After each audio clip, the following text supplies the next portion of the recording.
Assalamualaikum warahmatullahi wabarakatuh. Sampai jumpa lagi teman-teman di video di channel kami.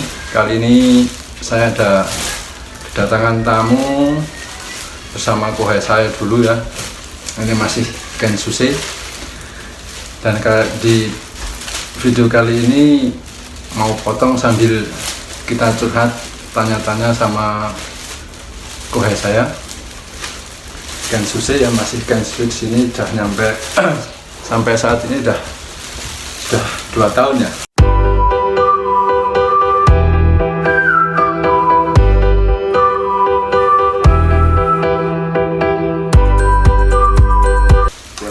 Oke, Mas Rofik. Mas Rofik aslinya dari mana, Mas Rofik? Aslinya dari Kroya, Cilacap. Kroya, Cilacap. Halo teman-teman Kroya, Cilacap. Ini teman saya, kohai saya dari Cilacap. Boleh dong subscribe untuk ini channel saya, teman-teman dari Kroya. Oke, dilanjut aja sambil ya, kita memotong. Mau percobaan ini, potong rambut. Ya, kita cari yang agak murah lah. Di Jepang itu harus kita bisa motong temennya ya. Biar kita potong rambut bukan potong rambut biar agak ngirit sedikit, karena potong di Jepang ya juga ya sebenarnya terjangkau juga, sekitar 1.000 yen ya 100 ribuan lah. Oke, kita sedikit ngobrol, berbagi pengalaman dengan Mas Rofik. Dulunya kok sampai di Jepang itu ceritanya gimana, Mas Rofik? Ya, awalnya sih saya suka anime. Anime ya. Anime Jepang. Jadi punya impian saya harus pergi ke Jepang selain untuk bekerja. Tapi lemotong juga fokus ya, Mas? Iya, tetap. Nanti kita ditanya Mas Rofi ditanyain malah nanti nggak fokus ngomong. Jadi beda Wah. Jadi ceritanya senang anime Jepang ya? Senang anime, terus ya intinya ya pengen kerja juga lah. Untuk sebelumnya kerja di mana, Mas Rofi? Pengalaman di Indonesia pernah di Tangerang, dulu di pabrik. Terus 1,5 tahun, habis itu coba merantau luar negeri, Malaysia. Malaysia juga. Berapa tahun di Malaysia? 4 tahun di sana, kerja di ladang sawit. Berarti kuli sawit. Kuli sawit lah.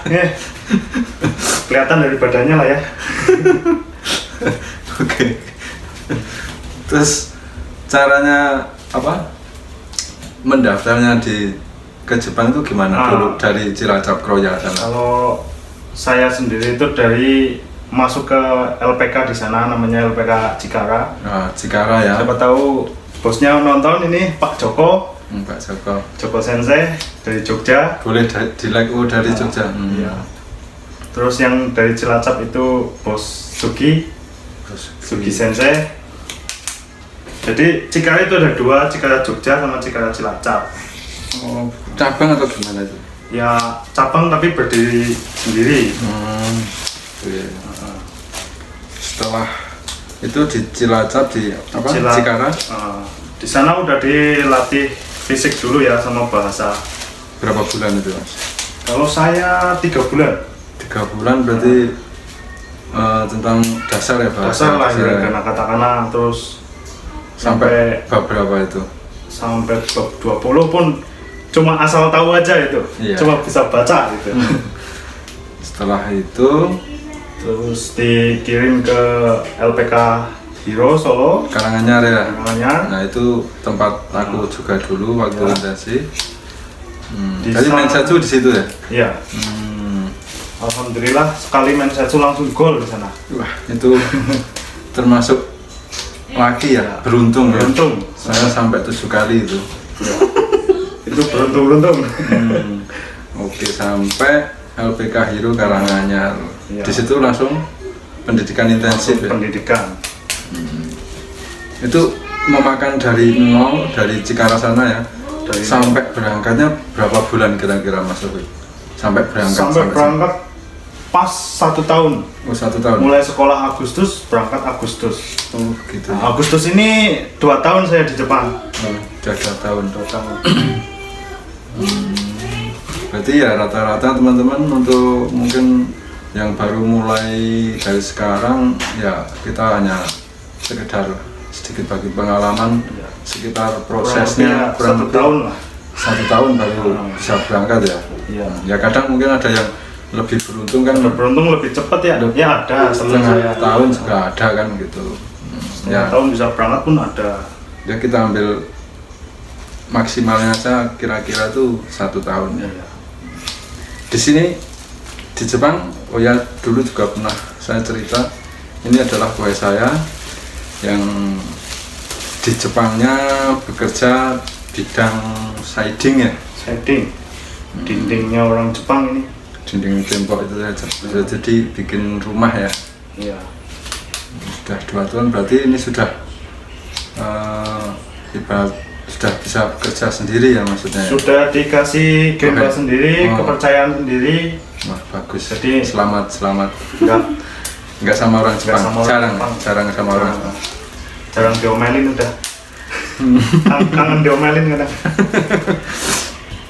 Oke, untuk prosesnya dari nol mungkin dari pendaftaran sampai berangkat itu memakan biaya berapa Mas Rafiq? Itu hanya untuk ya kalau yang ini mungkin dari pihak Hero juga nggak rahasia itu ya. Enggak rahasia. Kalau dari pihak Hero itu 31 juta. Itu udah meliputi tiket dan segala macam lah, pengurusannya lah, dokumen apa segala macam. Tapi untuk biaya lain-lain ya lebih dari itu lah Mas. Ya sekitarnya, aku dulu juga habis sekitar 40-an, tapi untuk Hero sendiri 33. Untuk Hero sendiri 31. Kalau untuk yang lain-lain 20 lebih mungkin. Di Cikarang. Oh berarti Cikarang itu belum SO sendiri kok ya? Belum SO. Ya itu teman-teman, jadi kalau milih LPK itu diusahakan tolong yang sudah SO, jadi kita tuh nggak ribet, nggak banyak makan biaya juga. Umpama kita langsung di LPK yang SO itu seperti saya dulu itu agak mirip, jadi habisnya sekitar sampai dari pendaftaran sampai dari pramedikal sampai medical, paspor segala macam komplit itu habisnya 33. Itu kalau yang sudah SO, contohnya saya masuk LPK Hero. Tapi kalau Mas Rafiq dari LPK Cikarang kan sudah kena biaya sendiri. Nah di LPK masalah di Cilacap belum ada yang SO Mas. Jadi ya mau nggak mau kita belajar di ya yang belum SO dulu di sana gitu. Ya mau gimana lagi. Ya itu, jadi kalau belum SO kan 2 kali kerja kan gitu. Iya. Tapi alhamdulillah hasilnya adalah gemblengan fisiknya di Cikarang itu luar biasa. Gitu. Ya teman-teman yang mungkin teman-temannya Cilacap sana yang di sekitar Kroya juga dekat ya sama itu Cikarang. Dekat. Mungkin bisa. Kan di sana ada asramanya juga sih, jadi nggak perlu bolak-balik pulang. Paling hari Minggu pulang. Pun waktunya terbatas. Ya bisa daerah Cilacap, bisa Cikarang. Mungkin kalau nanti manajernya ya ke Hero juga.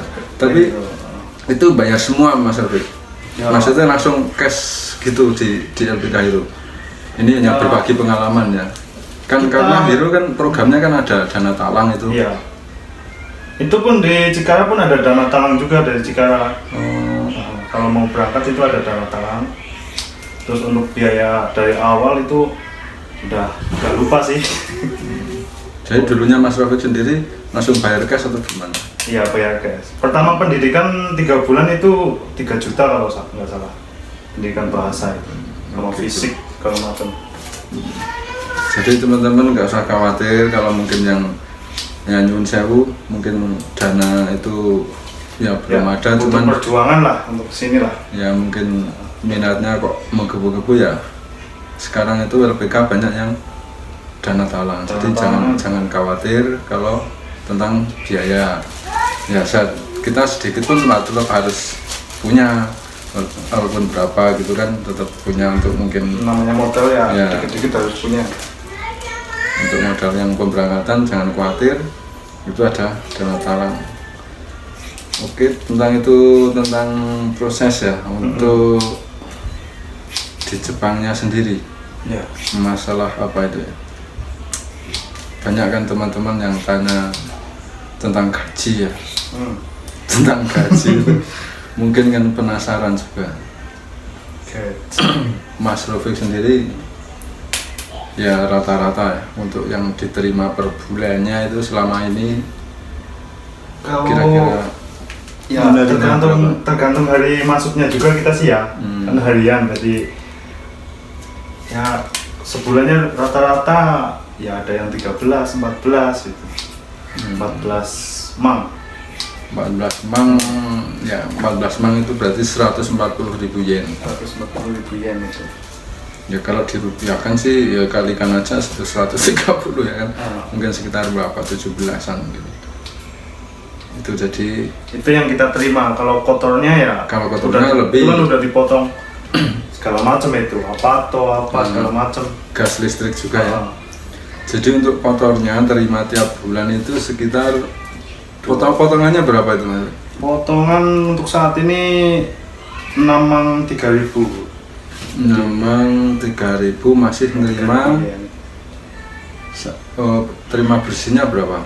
Ya 14 lah.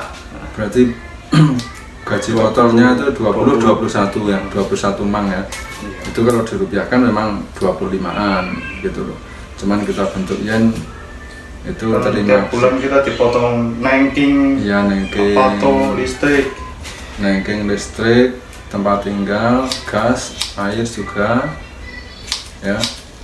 Itu masih terima 14. Tinggal kita untuk makan ya, untuk makan kira-kira habis berapa itu satu bulan? Dulu waktu tahun pertama saya kan di Kumamoto Fukuoka itu dulu ya. Ya masih saya sama saya kan dulu. Ya. Itu ngirit ya? Ngirit 1 bulan 3 mang itu pun kadang sisa itu. Tapi sekarang di Tokyo, kota termahal di dunia mungkin 5 mang aja cukup, 5 mang kurang itu Mas. Ya maksudnya nggak masak, masalahnya nggak masak sendiri gitu, nggak.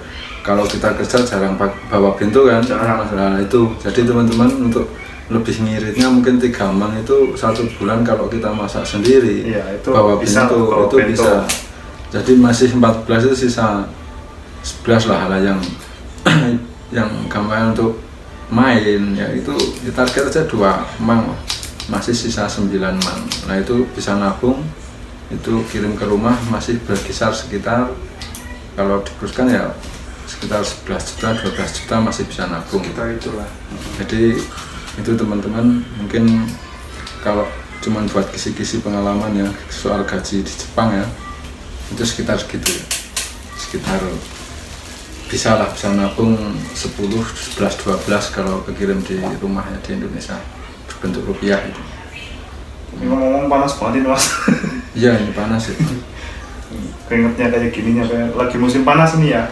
Wah ini, oh ya ngomong masih musim panas, ini paling panas, musim panas di Jepang paling panas itu bulan Agustus. Bulan Agustus ini. Ini bulan Agustus ini ekstrim. Itu agak tipis juga, nggak apa-apa tuh Mas, yang sini samping. Ya, tipisin lagi. Jadi ini ngomong jujur sama, ini buktinya, ini Kohei saya. Kohei itu adik tingkat saya. Kan saya sudah nggak kerja di perusahaan yang dulu, sudah lain itu.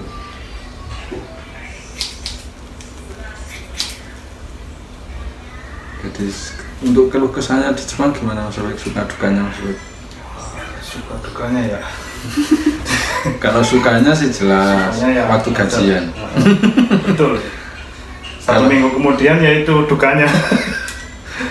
Dukanya kan mungkin apa ya, di Jepang adaptasinya. Ya pertama untuk adaptasi cuaca memang dulu ya lumayan berat lah, kita belum terbiasa gitu kan, apalagi kalau dingin, panas, benar-benar beda dengan Indonesia. Kalau dingin sekali ya sampai salju. Kalau panas itu, ini kemarin di Tenggihou atau perkiraan cuaca itu sampai 39 derajat Celcius. Itu terasa seperti 40 berapa Iya gitu. 40. Biasanya angin kalau di Jepang itu musim panas tuh angin nggak seperti di Indonesia. Anginnya tuh kayak nggak ada tuh, nggak semilir, nggak ada. Kalau di Indonesia kan masih ada angin, walaupun panas masih ada anginnya kan gitu.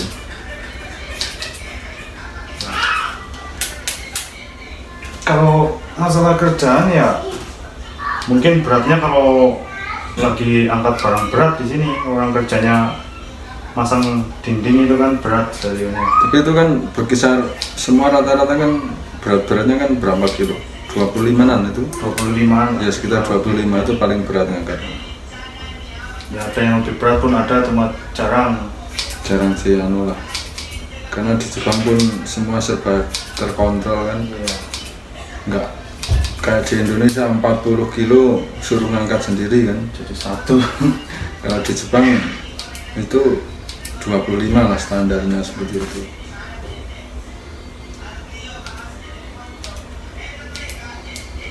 Oke, teman-teman sambil ini motong ya. Nanti nggak fokus nih, nggak tahu lah hasilnya. Biar ngirit ini. Sambil menyelam minum susu ini. Kedatangan tamu malah direpotin ya. Iya, suruh masak, suruh motong ini. Suruh masak, ya sekali-kali kan jarang, enggak tiap hari, seminggu sekali aja enggak begitu kan. Untuk program selanjutnya sehabis 3 tahun rencana gimana Mas Raffi? Kan biasanya ada itu tambahan kontrak 2 tahun. Mau ya, keinginan pulang lagi, balik lagi? Keinginan sih ada, tapi ya lihat-lihat besok kalau udah di rumah gimana. Tetap keinginan ya ada, pengen sini lagi. Senin sampai Sabtu kita kerja, hari Minggunya jadi artis kayak gini. Bener, kalau di Jepang itu banyak, ya enaknya banyak lah. Banyak. Sukanya kalau pas terima gaji itu, hari itu ya. Iya. Kita ya masalah gaji ya bisa dikesampingkan, tapi cara loh kita bisa kesini ke Jepang itu udah pencapaian yang Luar ya, biasa lah. Karena banyak teman-teman yang wawancara juga gagal ya. Iya. Jadi teman-teman yang tetap semangat lah. ya. Wawancara gagal diulang lagi, jangan patah semangat. Kami di sini juga menunggu teman-teman yang mungkin belum lolos di wawancara. Jadi pesan kami tetap semangat untuk teman-teman, biar kita bisa kumpul ini anak-anak Indonesia di sini yang mau mengadu nasib di Jepang gitu ya.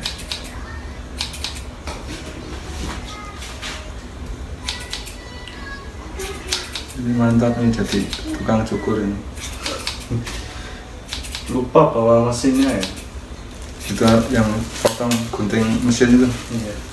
Ya udah pakai gunting aja di sini.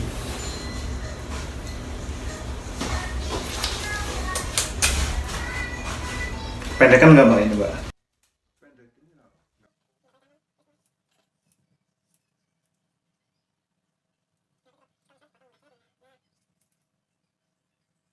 Video kali ini bersama kohai saya, bersama Mas Taufik dari Cilacap, Roya. Ya. Sampai ketemu lagi, jangan lupa subscribe dan komennya ya di kolom bawah. Oke, saya akhiri. Wassalamualaikum warahmatullahi wabarakatuh. Sampai ketemu di video berikutnya.